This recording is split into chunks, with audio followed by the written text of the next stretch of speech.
অনেকেই বলে কেন ২ দিন পর, পর বাবার বাড়িতে যাও? আসলে বাবার বাড়িতে আসলে বাচ্চা রাখা, খাওয়া প্লাস গোসল করা এসব কোনো কিছুই করা লাগে না। হ্যালো এভরিওয়ান, আসসালামু আলাইকুম। ঘুম থেকে উঠে দেখি আমার বাবুকে আমার ছোট বোন খাওয়াচ্ছে। এই বাসায় আসার পর থেকে আমার বাবুকে আমার ছোট বোনই খাওয়ায়। বাবার বাড়িতে আসার পর থেকে আমার এসব কিছুই করা লাগে না। আসলে বাবার বাড়িতে কি যে একটা শান্তি পাওয়া যায়, যাদের বাচ্চা আছে তারাই শুধু এই জিনিসটা বুঝবে। এইদিকে খাওয়া-দাওয়া কমপ্লিট করে দুইজনে কি সুন্দর করে গল্প করতেছে। সকাল, সকাল উঠে দেখি বাবা কত বাজার করে নিয়ে এসেছে। আমার মেয়ে শুধু বলেছিল বিস্কিট খাবে আর বাবা কতগুলো নিয়ে এসেছে। আমি বলতেছি, "কেন এতগুলো নিয়ে এসেছো?" আর বিস্কিট বেশিদিন ভালোও থাকে না। প্যাকেট খোলার সাথে, সাথে তাড়াতাড়ি নষ্ট হয়ে যায়।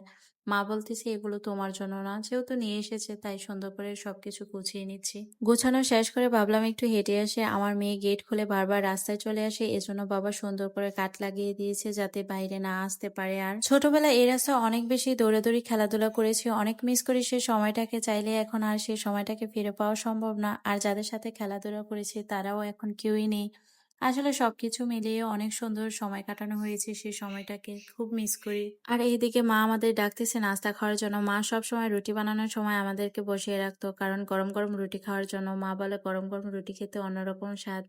আর লাল আটার রুটি গরম, গরম খেতেই মজা না হয় পরে শক্ত হয়ে যায়। আসলে মাটির চুলায় রান্না করার অন্যরকম স্বাদ পাওয়া যায়। আজকে রুটির সাথে ছিল আলু ভাজি। এদিকে আমি আমার ছোট বোন মিলে খাচ্ছিলাম। আর ছোট বোনের দুষ্টু, দুষ্টু কথা শুনে সবাই মিলে হাসাহাসি করতেছিলাম। আজকে সকাল থেকেই প্রচুর গরম পড়েছে। রুটি বানানো শেষ করে মা দুপুরের জন্য সবকিছু রেডি করে নিচ্ছে। আজকে রান্না হচ্ছে দেশি মুরগি দিয়ে আলু দিয়ে ঝোল। মায়ের হাতে রান্না সবসময় মজা হয় আর মুরগির কালারটা অনেক সুন্দর হয়েছে। এখন দিনগুলো এভাবেই কাটতেছি। এই বৃষ্টি, এই গরম। আমার খুব পছন্দের হাঁস। কয়েকদিন পরে ওকে জবাই করা হবে। ওর দিকে তাকাতেই খুব মায়া লাগতেছে। ওর দিকে ভিডিও করতেছি। আমার খুব কষ্ট হচ্ছে। কয়েকদিন পরে ও থাকবে না। এই ছিল আমার সম্পূর্ণ ভিডিও। সবাই দয়া করে সম্পূর্ণ ভিডিওটা দেখবেন, লাইক, কমেন্ট, শেয়ার করে পাশে থাকবেন। পরবর্তী ভিডিওর জন্য অপেক্ষা করবেন। আল্লাহ হাফেজ।